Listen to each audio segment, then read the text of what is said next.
Hello, I'm Steve. Thank you for visiting the Patio Heat channel, where we provide visual concepts of infrared heating as well as tips for ideal patio comfort. Check out our patioheat.com website for sales and more information. Please tap that like button if you find this video useful, as it helps others find our channel. Now let's get heating. Okay, so here we have this residential application, and basically we have this dining space here in the middle. We do have some doors that do swing out to the patio, and we do have these structural beams here along with a combustible cover up on top here, and these are stucco beams coming across here, and we do have some lattice work over here with some plant life on it, so something to think about. I'm going to show you two different applications, and one's going to be more productive as far as the output of heat. The other one is going to be a little bit more visually pleasing, as well as it still will produce an ample amount of heat, but there will be one that will be better than the other. So let's go ahead and take a look at that. Well, first of all, we'll take a look at the overall dimensions. I have 18 feet from outer edge to outer edge, and then I have 13 foot of depth from here to the wall. Ceiling height of or bottom edge of this stucco beam here at 10 feet off the floor, and I think that's about it right now. We do have some other dimensions I'll talk about here in a minute.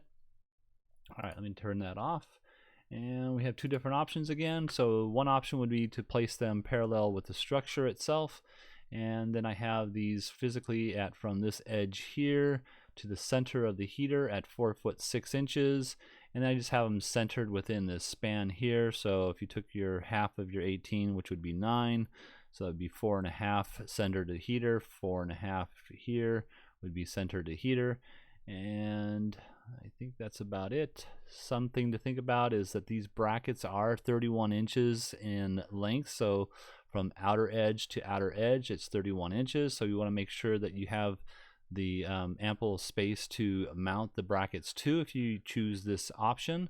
These are 6,000 watt unit, 240 volts at 25 amps a piece, approximately 20,500 BTUs, and I think this would be perfect for this particular space here. So let's go ahead and look at the I want to make sure we hit one issue over here. We want to make sure we have 18 inches of clearance over here. So if this 18 inches is, or excuse me, this 18 feet overall is different, or if this wall comes out a little bit further, we want to make sure that we're meeting this 18 inches of clearance to the heater from this edge to any combustible on the bottom of the heater to the wall. So there is a top clearance. We'll talk about that in a minute, but you can see here top clearance is only 6 inches, so the OEM brackets allow that to be maintained.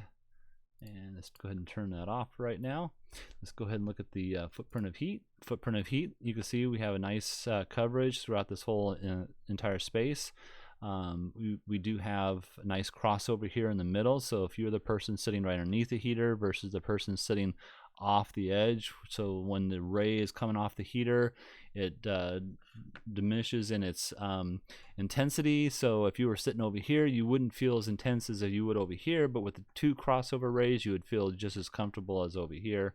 In fact, you might feel even more comfortable because it's, we're three-dimensional beings, and we like to have heat from both sides of our body or multiple sides of our body, and so that makes it a little bit more comfortable. And this way here, you can see that we got nice crossover, nice coverage from this way to this way, approximately about 10 feet, and I got it right to the edge here, and that's with this mounted at 4 foot 6 inches to the center to this edge here again.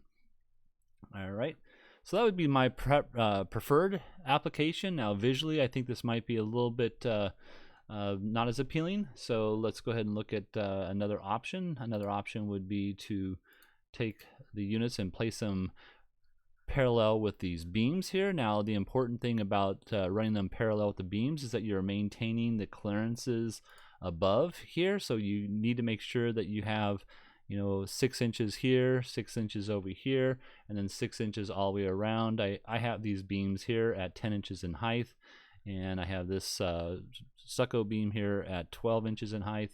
Now how you mount this, you may have to add like a rod or something like that from here to here, or you could put a piece of 2x 2x4 or something like that, and then just paint it to match the top, or paint it to match the same color as your beam's going across. And also one thing to note, you'll see that this is kind of floating down a little bit here, and the reason why I have it about almost 2 inches lower because of this piece, this beam here being 10 inches. You may have to go, if yours is 12 inches, you're gonna have to go 4 inches. Like I only went 2, but just depends on what the height is. And the important part here I should probably just mention is the fact that you need to meet the clearances to combustibles below the heater. So this is the combustibles below the heater, which is 18 inches from the left, 18 inches from the left, 18 inches from the right, and 18 inches off of these ends here, as you can see. And that is to make sure that you don't penetrate. Sorry about that. Let me just see if I can get this to cooperate with me. So we're not penetrating the bottom edge. So this bottom edge of the heater is at the same elevation as the bottom edge of these beams. Maybe that's the easiest way to state it. And with that being said, I added 2 inches because of the fact that there's brackets that are available that are the OEM bracket that comes with the heater is makes it a 6-inch clearance, and then you can get 2, 4, and 6 inches further clearance with other brackets that are available from Infratech. So I guess that's a long way of talking about all the stuff I was talking about. So in any case, we do want to make sure that we are meeting those clearances, and that's where the dimensions, going back over here, do play an important role here. We have this outer edge of these beams, or I should say the center of the beams here at 2'7" and 5/16", and then 2 foot 3 inches and 5/16 on the inside to inside. Now all we really need is 20 inches. So if you're 20 inches, you can still do this and still meet the clearances to combustibles on top. But you want to make sure again that you meet the clearances on the combustibles on the bottom. The other side is that I placed this just 18 inches from this edge to here because of the fact that we do have these doors that swing out. And I don't know what the true dimension of this door is here. But I have these, I believe, at 33 inches coming out here. Let me just take a quick measurement of that. I believe it's 33 inches. So yeah, 33 inches there. And you may not have that. It might be more. So we want to make sure that we meet the clearances to this edge here. All right, so let's go ahead and look at the footprint of heat. I'm going to turn off the clearances and the dimensions here.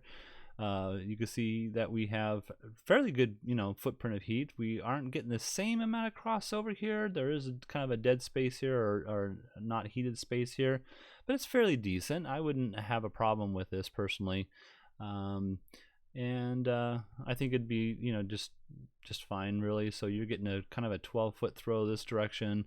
We're throwing a little heat outside here, but that's also nice because if you were to pull these seats back, this is give you a comparison here from here to here. If you pull these seats back, you might be outside of the ray here, your upper torso and head, but this might be something that feels better that way. So this would also be a good application. It's just I like the other one physically better, but this might be visually better.